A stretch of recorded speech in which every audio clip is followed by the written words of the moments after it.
कांग्रेस नेता धीरज गुर्जर के कर्मचारियों को जूते मारकर काम करने वाले बयान पर बीजेपी प्रदेश अध्यक्ष मदन राठौड़ ने पलटवार किया। मदन राठौड़ ने कहा है कि प्रदेश में दादागिरी, गुंडागर्दी की राजनीति नहीं चलेगी। ऐसे व्यक्तियों को कभी भी महत्व नहीं देना चाहिए। ये कतई स्वीकार्य नहीं है। बाहुबली राज नहीं चाहिए। बाहुबली ऐसी राजनीति करेंगे क्या? या कोई नीतिगत निर्णय होंगे?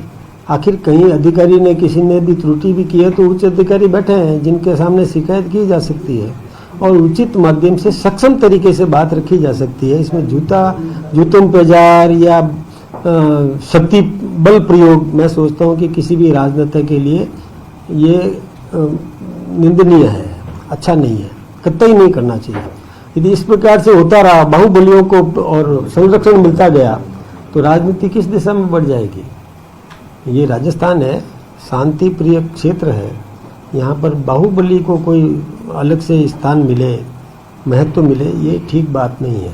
बाहुबली का मतलब ये राजनेता किसी अधिकारी पर बल प्रयोग करे, जूतों पजार की बात कर दे, शब्द चयन सही नहीं करे, हल्के स्तर के शब्द प्रयोग कर दे, इसको कतई महत्व नहीं दिया जाना चाहिए। स्वयं भी क्यों ना हो, कोई भी ऐसा नहीं कर सकता है। हाँ, किसी विषय पर तकरार हुई हो, कठोर शब्दों में कहे, कोई दिक्कत की बात नहीं है, लेकिन शब्द चयन मतलब मर्यादापूर्ण होना चाहिए। अमर्यादित शब्दावली कतई स्वीकार्य नहीं है।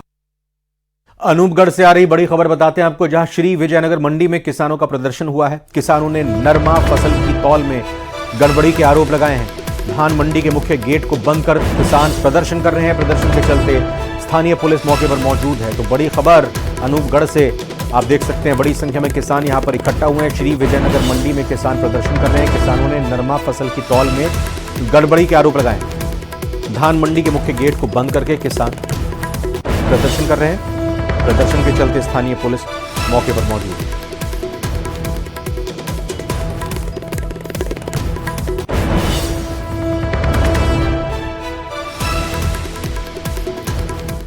जोधपुर के मथुरादास माथुर अस्पताल में हादसा कैसे हुआ, अब जांच की जा रही है। लेकिन देर रात एक्यूट केयर वार्ड में लगी आग से एक महिला मरीज बुरी तरह से झुलस गई। परिवार वाले अस्पताल प्रशासन पर जहां लापरवाही के आरोप लगा रहे हैं, वहीं अस्पताल प्रशासन का आरोप है कि मरीज के तीमारदार के बीड़ी पीने से वार्ड में आग लगी।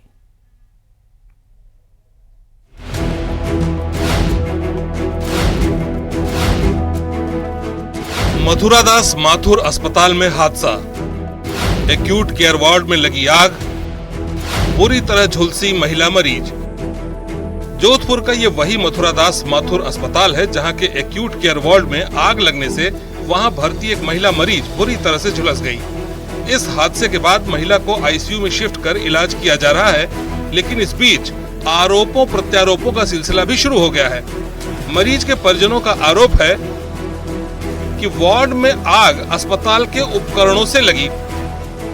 जिस वक्त हादसा हुआ उस दौरान वार्ड में न तो कोई डॉक्टर मौजूद था न स्टाफ। ऐसे में हादसे के बाद वो खुद ही बचाव में लगे रहे। काफी देर बाद जब तक वार्ड में स्टाफ आया तब तक महिला मरीज का एक हाथ और गले के पास का हिस्सा झुलस चुका था। जोधपुर के मथुरादास माथुर अस्पताल के एक्यूट केयर वार्ड में एक हादसा पेश आया जिसमें एक महिला झुलस गई है। क्या रहा, किस तरह से ये हादसा हुआ, महिला का जो पति है उससे बात करते हैं। क्या नाम है आपका? मेरा नाम कैलाश राम है साहब। क्या हुआ था कल? कल रात में 3 बजे की बात है साहब। अचानक उस मास में से आग निकलने लगी। मेरे को प्रयास किया कि उसको बुझा दूं, परंतु वो ज्यादा फैलने लगी तो मैं उसका ये बुकिया पकड़ के वो पेड़ नीचे उतार दिया साहब। पचे ये हाथ से जल गया, मेरा खुद का हाथ जल गया है साहब। तो मेरा हाल कोई इलाज नहीं है साहब। आपका हाथ जल गया। जब ये हादसा हुआ तब आपके कोई पास में वहाँ पे अस्पताल के कोई कर्मचारी थे वहाँ पे वार्ड में? नहीं था साहब। हादसे के बाद अस्पताल प्रशासन हरकत में आया।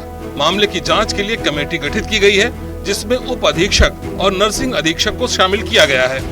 मेडिकल कॉलेज के प्रिंसिपल डॉक्टर ने भी मौके का मुआयना किया, लेकिन अस्पताल के अधीक्षक नवीन किशोरिया ने साफ शब्दों में कहा कि हादसा मरीज के तीमारदार के बीड़ी पीने से हुआ। उन्होंने हादसे के बाद डॉक्टरों के देर से आने की बात से भी इनकार किया।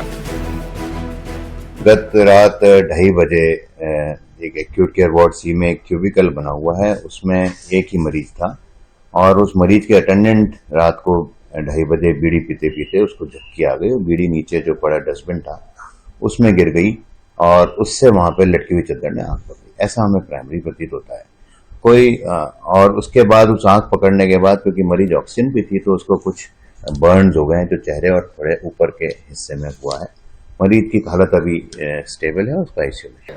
अगर ये अस्पताल कह रहा है कि आप अंदर बीड़ी पी रहे थे, क्या? नहीं पी रहा था साहब, मेरे बच्चा की कसम, हमको मालूम है, हम 3 वक्त रह गए इधर आते ने, हमारे कोई इलाज नहीं हुआ। मेरे को सब पता है अस्पताल का, क्या बीड़ी पीना तो मैं बाहर जाके पीता साहब। एक बात बताइए, फिर आग बुझाने में किस किसने मदद की आपकी? वे मेरे बेल्ट वाला को हम नाम नहीं जानता, परंतु मेरी सहायता की साहब है। कमेटी की जांच के बाद ही साफ हो पाएगा कि हादसे की असल वजह क्या है। लेकिन ऐसी जानकारी भी है कि कुछ दिन पहले राज्य मानवाधिकार आयोग के अध्यक्ष ने अस्पताल का दौरा किया था। इस दौरान भी कई तरह की अव्यवस्थाएं सामने आई थी, जिसकी बाबत डॉक्टर नवीन किशोरिया से हालात सुधारने के लिए कहा गया था। लेकिन इन सब के बीच हादसे को लेकर कई और सवाल भी खड़े होते हैं।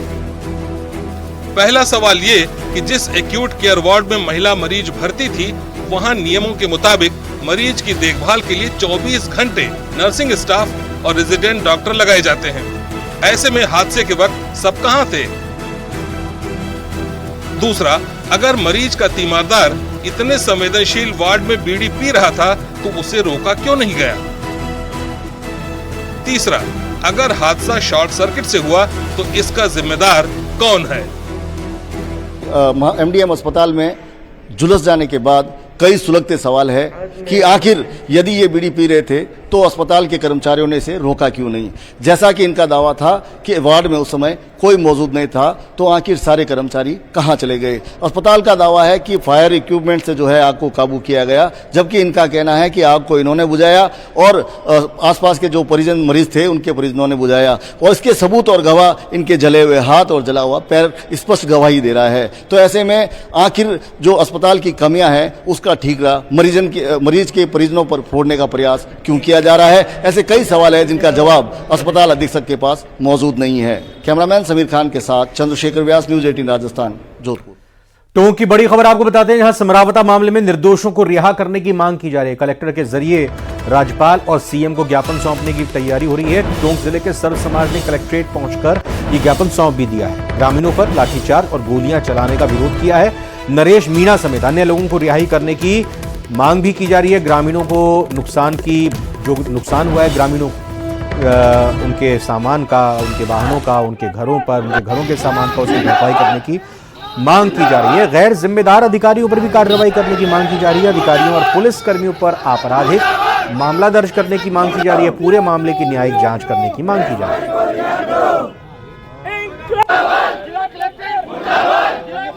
और समरावता प्रकरण को लेकर आज गंगापुर सिटी में मीणा समाज के लोगों ने जमकर विरोध प्रदर्शन किया। अनाज मंडी में मीणा समाज के सैकड़ों लोग इकट्ठा हुए, जहां नारेबाजी करते हुए गंगापुर सिटी कलेक्ट्रेट पर पहुंचे। उन्होंने राज्य सरकार के विरुद्ध जमकर विरोध प्रदर्शन करते हुए नरेश मीणा की रिहाई की मांग की। उनका कहना था कि नरेश मीणा को पुलिस द्वारा गलत रूप से गिरफ्तार किया गया है, ऐसे में जल्द से जल्द नरेश मीणा को रिहा किया जाए। इसके अलावा अन्य निर्दोष लोगों को भी तुरंत प्रभाव से बरी किया जाए।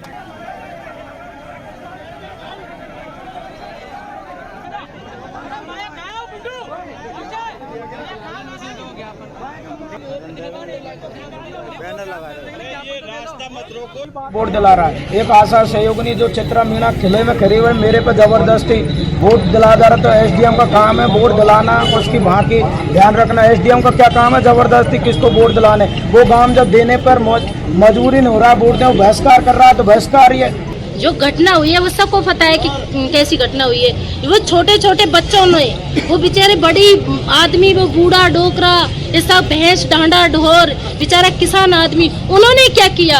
प्रशासन क्या कर रहा था? जब अपन चुनाव लड़ते हैं, जब प्रशासन कलेक्टर और एसपी की जिम्मेदारी होती है कि क्या कहाँ क्या करना पड़ता है, वो कलेक्टर साहिबा पहले ही आ जाती तो ये घटना न होती।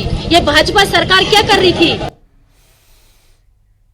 अजमेर से खबर है, जहां पर ब्यावर रोड स्थित दोराई अंडरपास के नीचे एक अधेड़ का शव मिलने से सनसनी फैल गई। मामले की सूचना मिलते ही रामगंज थाना पुलिस और आरपीएफ मौके पर पहुंची और शव को निकालने के लिए सिविल डिफेंस की टीम को मौके पर बुलाया गया। बारिश के दौरान लंबे समय से भरे पानी और कीचड़ में यह शव मिला है, इसे लेकर पुलिस अपनी जांच में जुटी है। सिविल डिफेंस को भी इस मामले की सूचना दी गई है।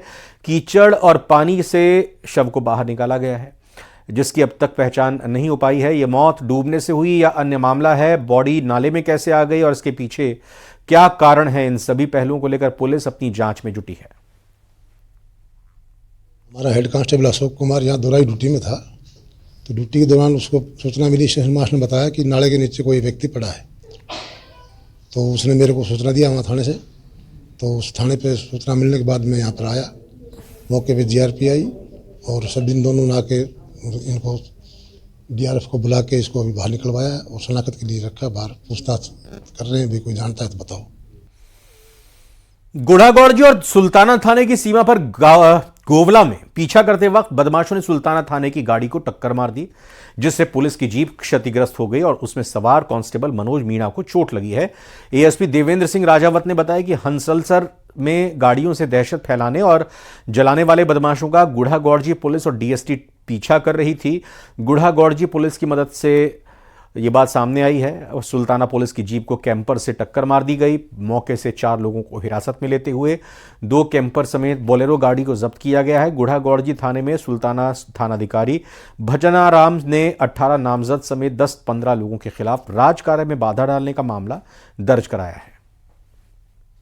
दिन पहले पुलिस थाना गुड्डा के हासलसर गांव में 2 पक्षों में आपसी विवाद को लेकर कहासुनी हो गई थी, जिसपे उन्होंने एक दूसरे की जो है गाड़ियां जला दी।